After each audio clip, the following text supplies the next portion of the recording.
Hello friends, I am Jayant Tingle and you are watching my YouTube channel JP English Academy by Jayant Tingle. Dear friends, today we are going to learn the third part of the lesson Around the World in 80 Days. मित्रांनो, आतापर्यंत आपण part 1 आणि part 2 असे बघितलेले आहेत. आज आपण part 3 बघणार आहोत.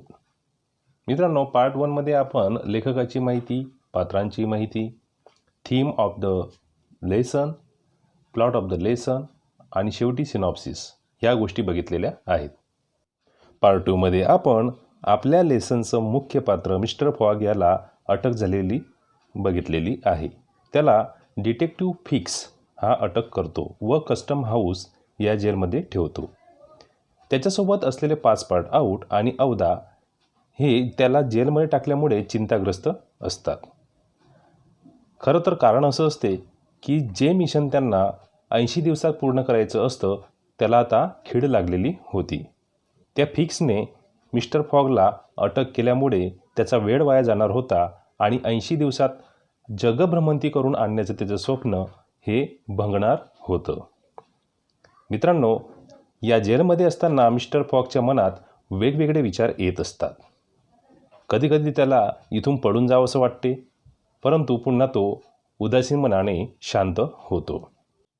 तिथं शांत बसल्या वाचून त्याला कोणताही पर्याय नव्हता. मित्रांनो, जेव्हा मिस्टर फिक्सला कळते की बँकेत रॉबरी करणारा किंवा दरोडा टाकणारा हा मिस्टर फॉग नसून कोणी दुसराच आहे, तेव्हा तो त्या मिस्टर फॉगला सोडतो. परंतु त्याचा वेळ वाया गेल्यामुळे मिस्टर फॉग त्याला मारतो.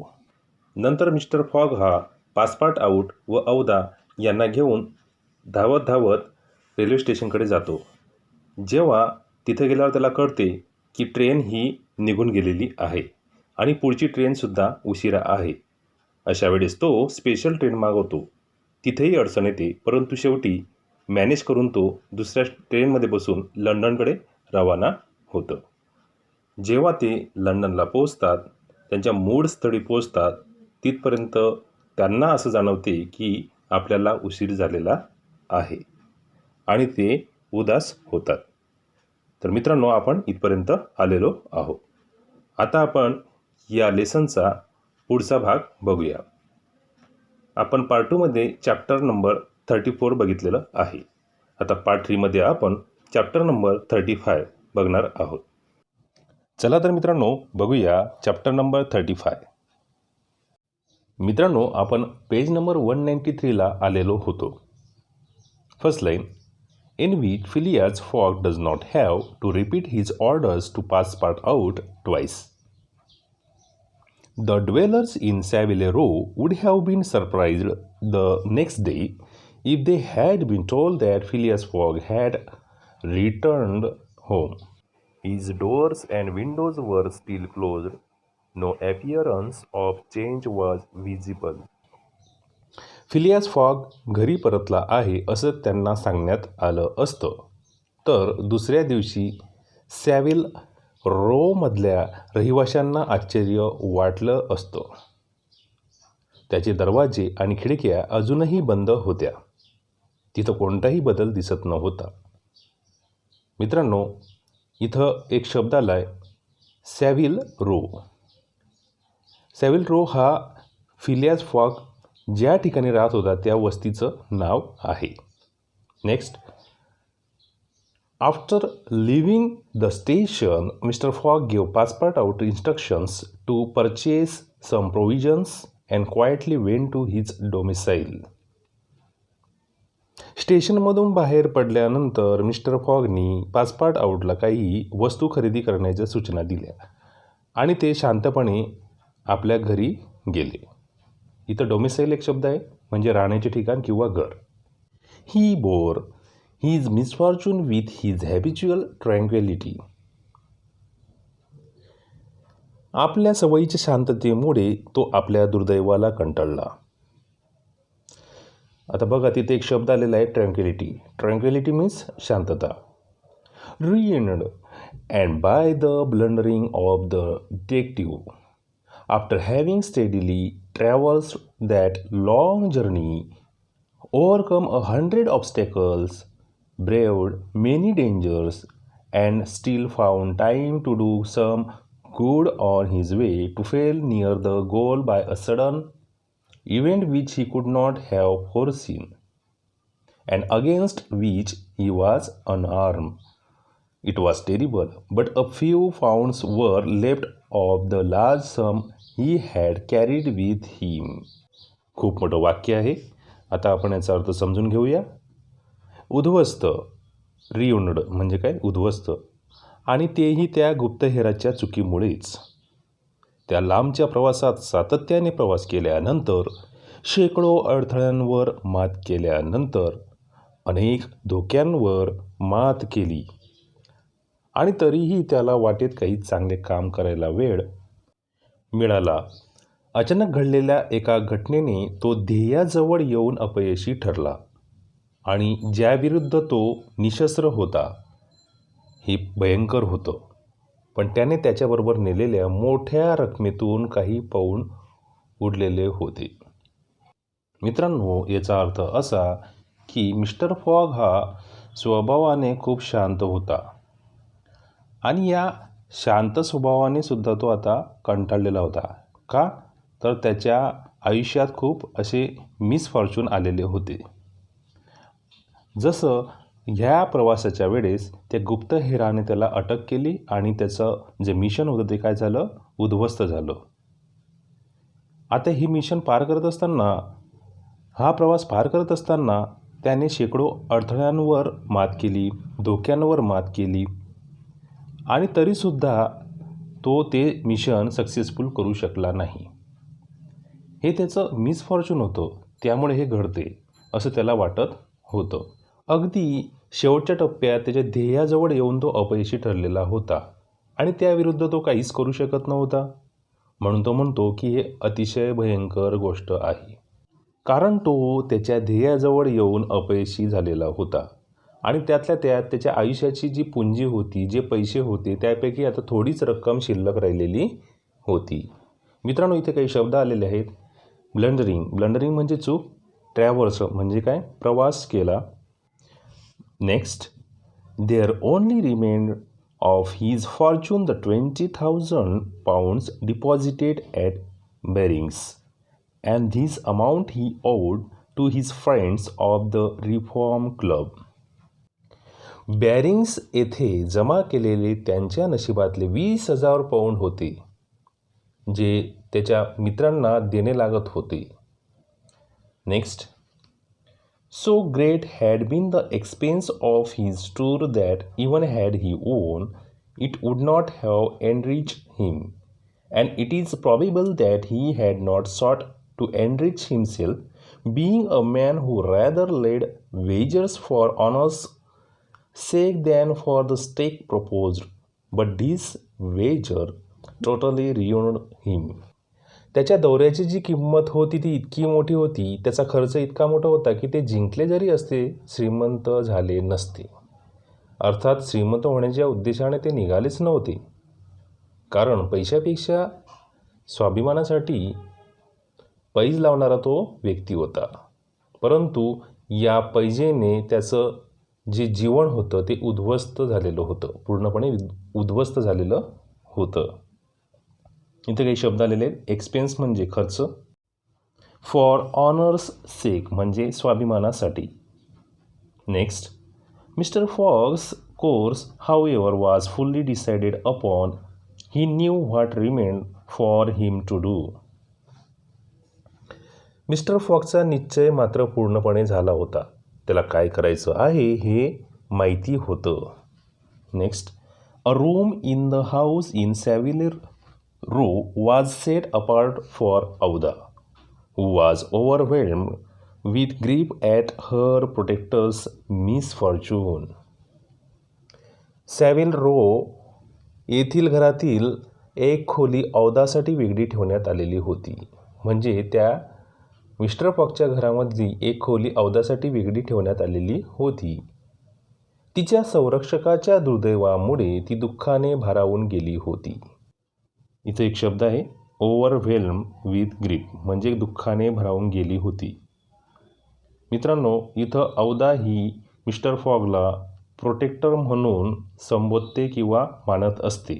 त्याचं कारणही तसं आहे की या नॉवेलमध्ये एका अडचणीतून अवधाला मिस्टर फॉग हा वाचवतो आणि तेव्हापासून ती मिस्टर फॉगला प्रोटेक्टर मानत असते. From the words which mister Fogg dropped she saw that he was meditating some serious project. Mister फॉगच्या बोलण्यावरून तो कुठल्या तरी गंभीर गोष्टीचा विचार करीत असावा असे तिला वाटले. Next, knowing that Englishmen governed by a fixed idea sometimes resort to the desperate expedient of suicide, Passepartout kept a narrow watch upon his master, though he carefully concealed the appearance of so doing. एखाद्या विचाराने झपाटून गेल्यावर इंग्रज लोक कधीकधी आत्महत्येसारख्या आत्यंतिक कृतीचा अवलंब करू शकतात याची कल्पना असल्यामुळे पासपार्टआउट आपल्या मालकाकडे बारीक लक्ष ठेवून असतो. अर्थात ह्या गोष्टी तो त्याला न कळू देता गुपचूपपणे करत असतो. Next, he had found a bill from the gas company. त्याला गॅस कंपनीचे एक बिल सापडले होते. पासपार्टआउटला एका गॅस कंपनीचे बिल सापडलेले होते. Next, first of all the worthy fellow had gone up to his room and had extinguished the gas burner which had been burning for 80 days. आता हा सद्गृहस्थ म्हणजे पासपार्टआउट सर्वप्रथम पहिल्यांदा आपल्या खोलीत गेला, वर गेला आणि 80 दिवसांपासून चालू असलेला गॅस बर्नर त्याने विझवला. मित्रांनो, इथं गॅस बर्नर हा नवीन शब्द आलेला आहे. मित्रांनो, मिस्टर फॉग, पासपार्टआउट आणि अवधा हे एका पॅराशूटसारख्या साधनाने हा 80 दिवसाचा प्रवास करत होते आणि या पॅराशूटला गॅस बर्नरने चालवले जात होते. जेव्हा ते घरी पोहोचले तेव्हा हा गॅस बर्नर चालूच होता. आता पासपार्टआउटला चांगलीच जाण होती की आपला जो मास्टर आहे, आपला मालक जो आहे मिस्टर फॉग, हा त्याला मिशनमध्ये आलेल्या अपयशामुळे दुःखी आहे किंवा तो निराश झालेला आहे.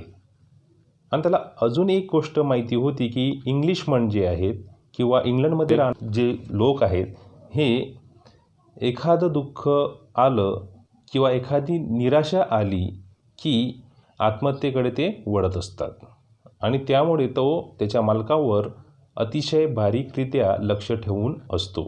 त्याची तो काळजी घेत असतो. आणि जसं त्याला हे पॅराशूटचं गॅस बर्नर चालू दिसते त्यावेळेस तो काय करतो, ते गॅस बर्नर जे आहे ते बंद करतो. Next, he had found in the letterbox a bill from the gas company and he thought it more than time to put a stop to this expense which he had been doomed to bear.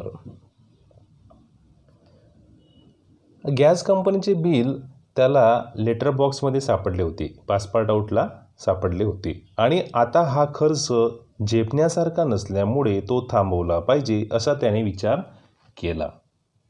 Next, the night passed. Mr. Fogg went to bed, but did he sleep? Aouda did not once close her eyes. Passepartout watched all night like a faithful dog at his master's door. आता रात्र जी आहे ती संपलेली होती. Mister fog झोपायला गेलेला होता, पण त्याला झोप लागली असेल का? अवधाचे डोळे हे क्षणभरसुद्धा मिटलेले नव्हते. पासपार्टआउट एखाद्या विश्वासू कुत्र्यासारखा रात्रभर आपल्या मास्टरच्या दरवाजापाशी थांबून राहिला. Next, mister Fogg called him in the morning and told him to get Aouda's breakfast and a cup of tea and a chop for himself. Mister फॉगने त्याला सकाळी बोलावले, पासपार्टआउटला बोलावले आणि अवधासाठी नाश्ता व स्वतःसाठी 1 कप चहा आणि चॉप आणायला सांगितले. मित्रांनो, इथे एक शब्द आला आहे चॉप, म्हणजे मांसाचा एक तुकडा. Next, he desired Avda to excuse him from breakfast and dinner, as his time would be absorbed all day in putting his affairs to rights. नाश्ता आणि रात्रीच्या जेवणासाठी तिच्यासोबत हजर राहू शकत नसल्याबद्दल त्याने अवधाची क्षमा मागितली, कारण कामे करण्यासाठी तो संपूर्ण दिवस व्यस्त असणार होता, बिझी असणार होता. Next, in the evening he would ask permission to have a few moments conversation with the young lady. संध्याकाळी त्या तरुणीशी म्हणजेच अवधाशी काही क्षण बोलायची परवानगी त्याने घेतली. Next, Passepartout having received his orders had nothing to do but obey him. तर मिळालेल्या आदेशाचे पालन करण्यावाचून पासपार्ट आउटकडे कोणताही पर्याय नव्हता. He looked at his imperturbable master and could scarcely bring his mind to leave him. त्याने आपल्या शांत मन असलेल्या त्या मालकाकडे बघितलं किंवा स्थिर चित्त असलेल्या मालकाकडे बघितलं आणि त्यांना सोडून कुठे जाण्याचा विचारही त्याला मनाला स्पर्श करून गेला नाही. मित्रांनो, तिथे एक शब्द आलेला आहे इम्पर्टर्बेबल, म्हणजे शांत किंवा स्थिर चित्त मन असलेला. Next, his heart was full and his conscience tortured by remorse, for he accused himself more bitterly than ever of being the cause of the irretrievable disaster. त्याचे मन, त्याचे अंतःकरण दाटून आलेले होते. पासपार्ट आउटचं मन दाटून आलेलं होतं. पश्चातापाने त्याचं मन पोडून निघालं होतं. तिथं रिमॉर्स हा शब्द आला आहे, पश्चाताप, आणि कधीही भरून निघणार नाही अशा हानीला कारणीभूत असल्याबद्दल तो स्वतःला प्रचंड दूषणे देत होता. इथं एक शब्द आला आहे इररिट्रायवेबल डिसॅस्टर, कधीही न भरून निघणारी हानी. Next, yes, if he had warned mister Fogg and had betrayed Fix's projects to him, his master would certainly not have given the detective passage to Liverpool, and then Passport Out could hold in no longer. My master, Mr. Fogg, he cried, why do you not curse me? It was my fault that. होय, त्याने त्यावेळेस जर mister फॉगला सावध केले असते तर ह्या फिकचे projects plans उघड केले असते आणि त्याच्या मालकाने नक्कीच त्या गुप्तहेराला लिव्हरपूलचा मार्ग दाखवला नसता. आणि मग आता पासपोर्ट आउट स्वतःला रोखू शकला नाही. तो तिथं म्हणतो, माझ्या मालका मिस्टर फॉग, तो ओरडला, तुम्ही मला शिव्या का देत नाही? माझी चूक होती ती. इथं एक शब्द आलेला आहे कर्स, म्हणजे शिव्या. Next, I blame no one, return Phileas Fogg with perfect calmness. Go. आता फिलियस फॉग पासपोर्ट आउटला उत्तर देतो आहे. काय उत्तर देतो आहे? मी कोणालाही दोष देत नाही. फिलियस फॉग हा पूर्णपणे शांत होऊन म्हणाला आणि तो त्या पासपोर्ट आउटला म्हणतो की तू आता जा. Passepartout left the room and went to find Aouda, to whom he delivered his master's message. आता पासपोर्ट आउट खोलीतून बाहेर पडला आणि अवधाला शोधायला गेला. तिला त्याने आपल्या मालकाचा निरोप दिला. Next, madam, he added, I can do nothing myself, nothing. I have no influence over my master, but you perhaps. तो पुढे म्हणाला, मॅडम, मी स्वतः काहीही करू शकत नाही, काहीही नाही. माझ्या मालकावर कोणताही प्रभाव पडत नाही, पण तू कदाचित. अशा पद्धतीनं पासपोर्ट आउट हा अवधाला म्हणतो. आता पासपोर्ट आऊटची इच्छा असते की अवधाने मिस्टर फॉगला समजावून सांगावं व या निराशेतून त्याने बाहेर पडावं, या दुःखेतून त्याने बाहेर पडावं अशी त्याची इच्छा असते. Next, what influence could I have, replied Aouda. Aouda म्हणते, माझा काय प्रभाव पडू शकतो. Next, mister Fogg is influenced by no one. Has he ever understood that my gratitude to him is overflowing? Has he ever read my heart?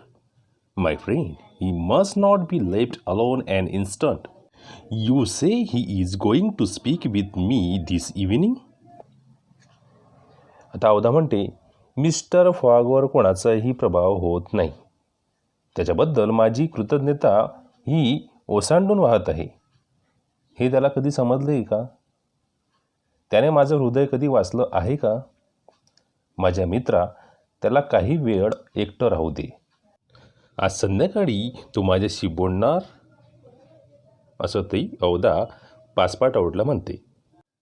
Yes madam, probably to arrange for your protection and comfort in England. आता Passepartout अवधाला म्हणतो की madam, तुमच्या संरक्षणासाठी आणि तुम्हाला बरं वाटेल यासाठी मिस्टर फॉग संध्याकाळी तुमच्याशी बोलत असेल. Next, we shall see, replied Aouda becoming suddenly pensive. आता अवधा म्हणते, बघूया काय म्हणतो ते, आणि ती तिच्या विचारामध्ये लगेचच गढून जाते. इथे एक शब्द आला आहे पेन्सिव्ह, म्हणजे काय, विचारांमध्ये गढून जाणे. Next, throughout this day into bracket Sunday the house in Savile Row was as if uninhabited, and Phileas Fogg, for the first time since he had lived in that house, did not set out for his club when Westminster clock struck 11:30. मोठं वाक्य आहे. या संपूर्ण दिवसात, throughout म्हणजे संपूर्ण, रविवारी सॅव्हिले रोमध्ये घर जणू काही रिकामं दिसत होतं आणि त्या घरात राहिल्यानंतर पहिल्यांदाच फिलियास फॉग वेस्टमिनिस्टरच्या घड्याळाने 11:30 वाजले असं दर्शवल्यानंतर पहिल्यांदाच आपल्या क्लबला निघाला नाही. म्हणजे 11:30 वाजले की फिलियास फॉग हा काय करायचा, रिफॉर्म क्लबला निघून जायचा. आज तो नाराज होता म्हणून तो रिफॉर्म क्लबला गेलेला नाही आहे. इथे एक शब्द आला आहे अनइनहॅबिटेड, म्हणजे निर्जन. Next, why should he present himself at the reform? His friends no longer expected him there.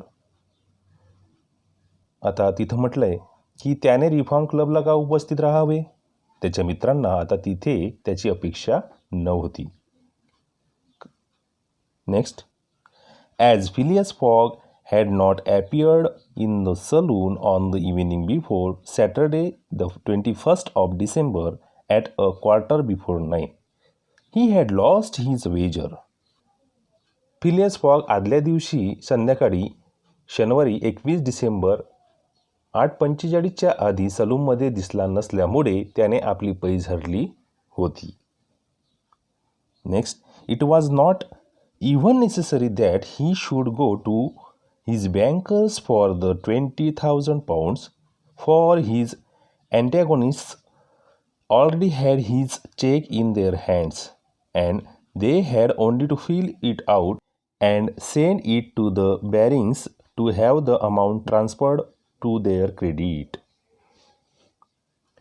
आता 20,000 पाऊंडांसाठी त्याला आपल्या बँकर्सकडे जाण्याचीही गरज नव्हती, कारण त्याच्या विरोधकांच्या हातात आधीच त्याचा धनादेश होता आणि त्यांना फक्त तो भरून त्यांच्या क्रेडिटमध्ये हस्तांतरित करण्यासाठी बॅरिंग्समध्ये पाठवावा लागेल. मित्रांनो, आता आपण पेज नंबर 195ला जातोय. First line, Mister Fogg therefore had no reason for going out and so he remained at home.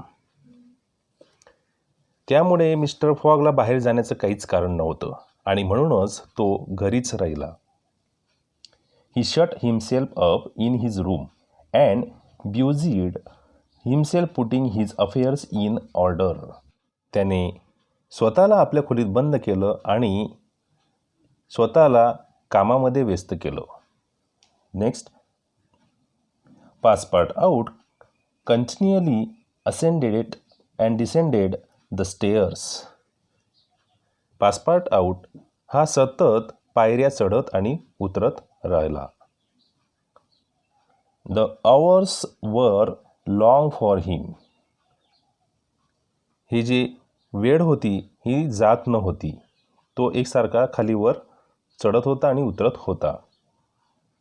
Next, he listened at his master's door and looked through the keyhole as if he had a perfect right so to do and as if he feared that something terrible might happen at any moment.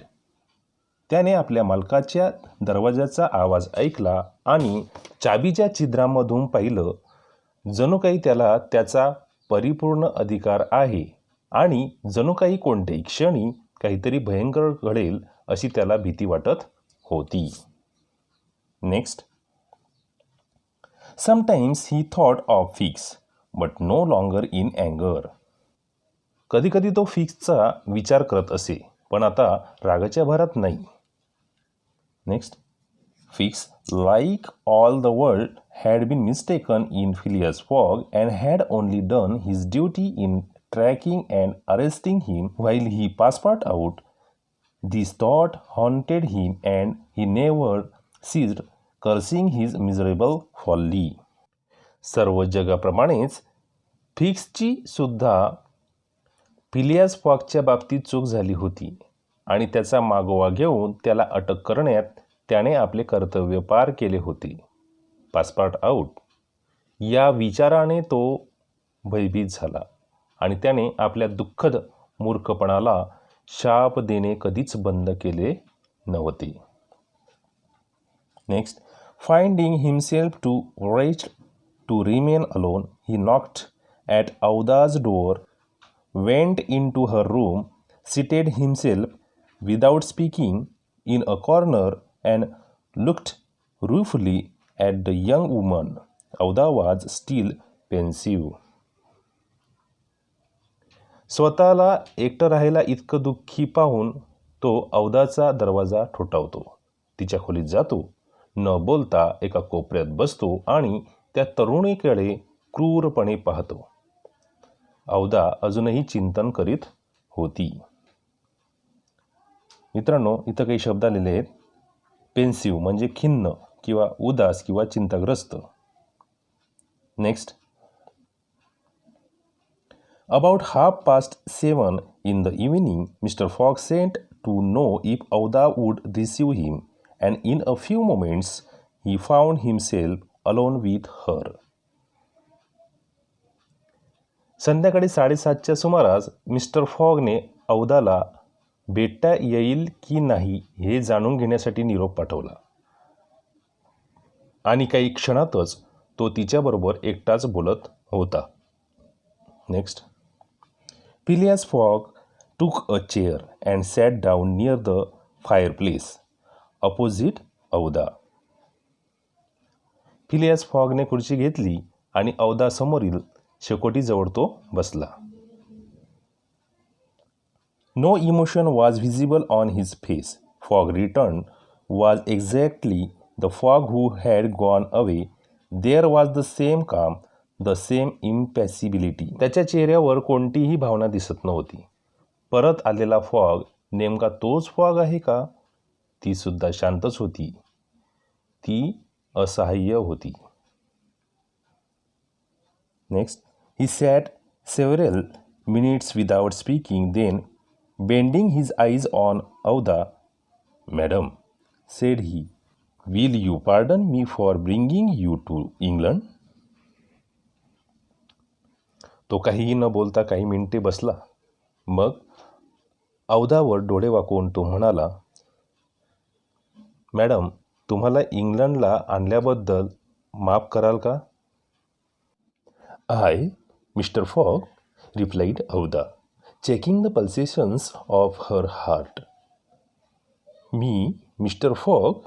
औदा हृदय धडधडत असताना म्हणाली. Next. Please let me finish, return mister fog. When I decided to bring you far away from the country which was so unsafe for you, I was rich and counted on putting a portion of my fortune at your disposal. Then your existence would have been free and happy. But now I am ruined. Please मला संपवू दे, mister fog पुढे येऊन म्हणाला.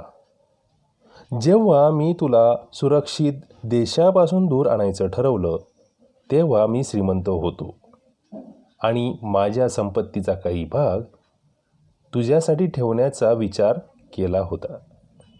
मग तुझं अस्तित्व स्वतंत्र आणि आनंदी झालं असतं. परंतु आता मी उद्ध्वस्त झालेलो आहे, मिस्टर फॉग हा औदाला म्हणाला. Next. I know it, Mr. Fogg, replied Auda, and I ask you in my turn, will you forgive me for having followed you, and who knows, for having perhaps delayed you and thus contributed to your ruin? Mister fog, मला माहिती आहे, औदा म्हणाली, आणि मी तुला विचारते की तुमचा पाठला केल्याबद्दल मला क्षमा कराल का?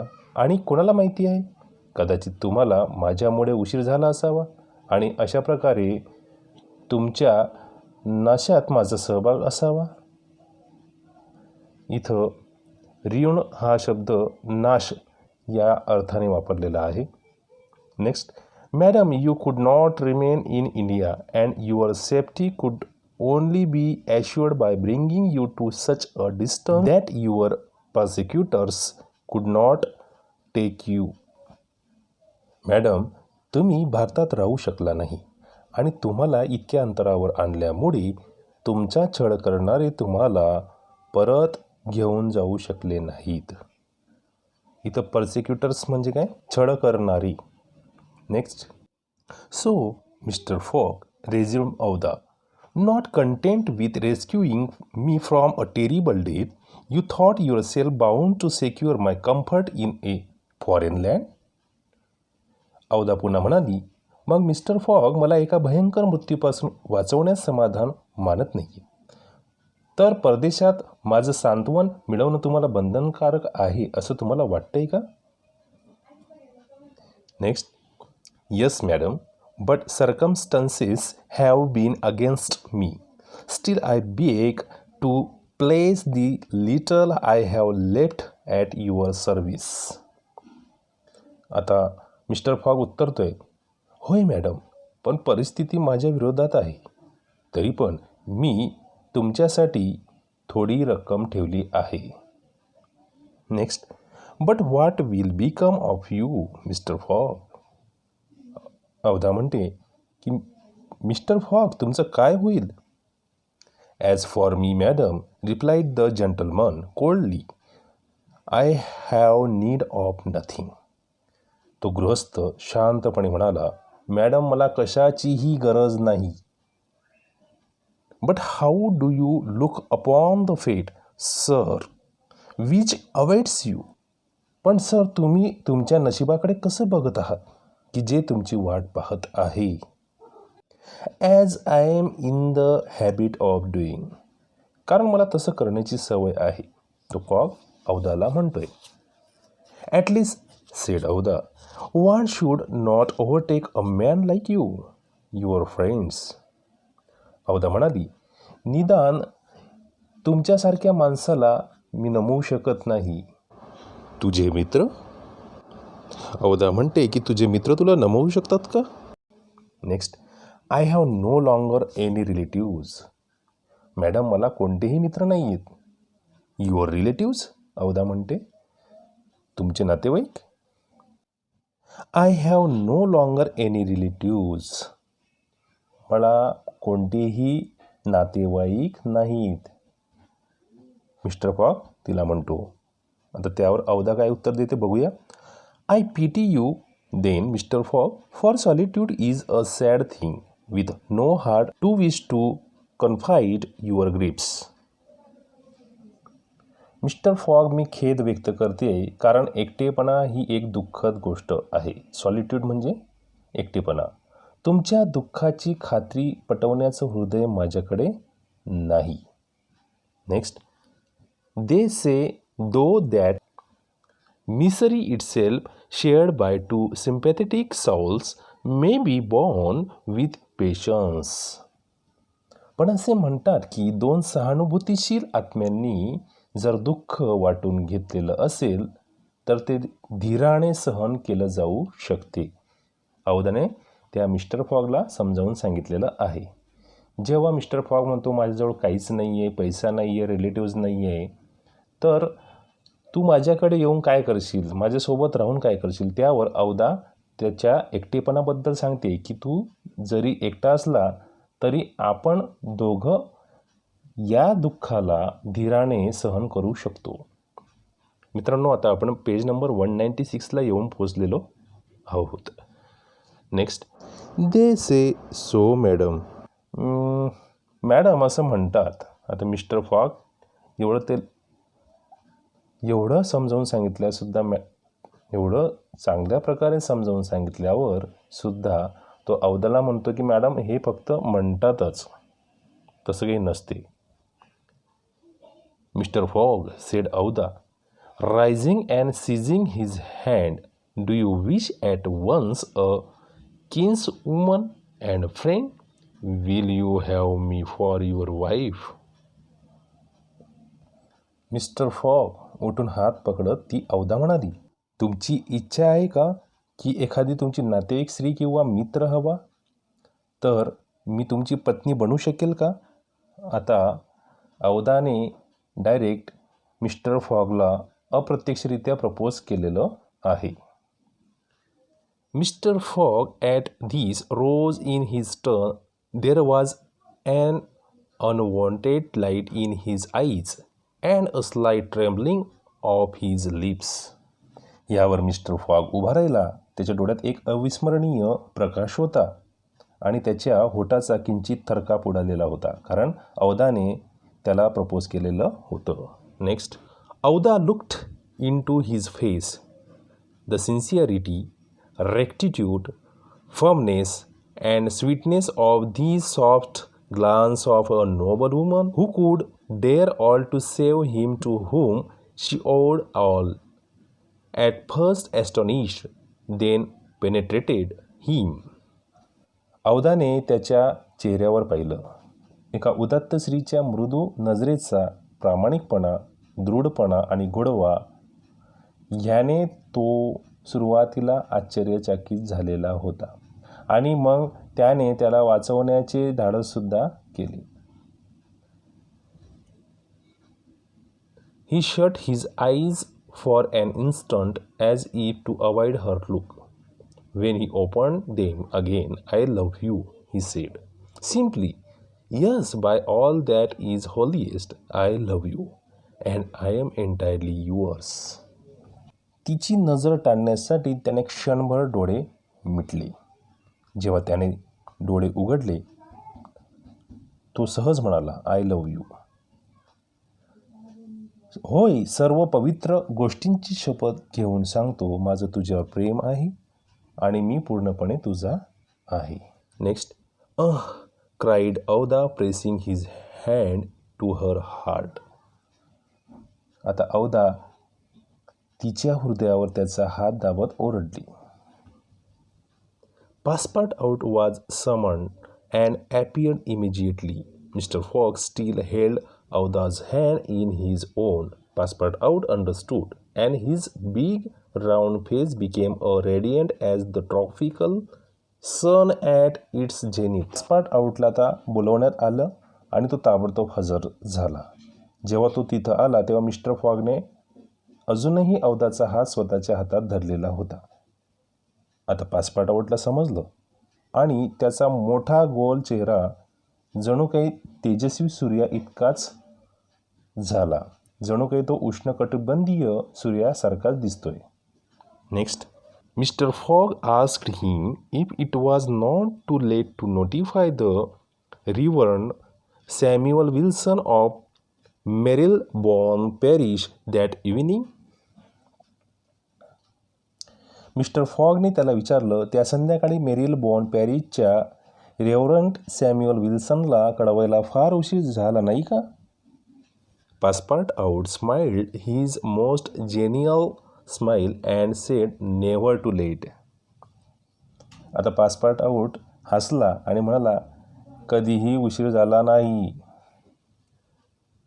It was 5 minutes past 8. आता 8:05 झाली होती. Will it be for tomorrow Monday? उद्या सोमवार असेल का? For tomorrow Monday, said mister Fogg turning to Aouda. उद्या सोमवार, मिस्टर फॉग औदाकडे वळून म्हणाले. Yes, for tomorrow Monday, she replied. हो, उद्या सोमवार, ती म्हणाली. Passepartout hurried off as fast as his legs could carry him. आता पासपार्टआउटला जितक्या लवकर शक्य होईल तितक्या लवकर तो उठून तिथून जाऊ लागला. आणि इथे हे चॅप्टर संपते. मित्रांनो, इथं चॅप्टर नंबर 35 संपते. मित्रांनो, इथं औदा, पासपार्टआउट आणि मिस्टर फॉग यांचं एकमेकांशी असलेलं कम्युनिकेशन आणि ते जे मिशन त्यांचं अपयशी झालं होतं त्यावरचे त्यांचे विचार वेगवेगळ्या पद्धतीने मांडलेलं आहे. या चॅप्टरचं वैशिष्ट्य म्हणजे मिस्टर फॉग अनसक्सेसफुल झाल्यावरसुद्धा औदा ही त्याच्या प्रामाणिकतेवर भाळली जाते आणि त्याला प्रपोज करते आणि मिस्टर फॉगसुद्धा अगदी प्रेमपूर्वक तिचं प्रपोज स्वीकारतो. त्यामुळे हे जे चॅप्टर आहे त्यांच्या रिलेशनशिपसाठी महत्त्वाचं ठरते. मित्रांनो, आता आपण चॅप्टर नंबर 35 इथेच संपवलेलं आहे. आता उरलेले चॅप्टर्स चॅप्टर नंबर 36 आणि चॅप्टर नंबर 37 आपण पुढच्या भागांमध्ये बघूया. मित्रांनो, तुम्हाला हा व्हिडिओ कसा वाटला तुमच्या कमेंटद्वारे मला कळवा. माझे प्रत्येक व्हिडिओ लाईक करा आणि शेअर करा. आणि हो, माझे चॅनल सबस्क्राईब करायला विसरू नका. चला तर मित्रांनो, भेटूया पुढच्या भागात. तोपर्यंत धन्यवाद.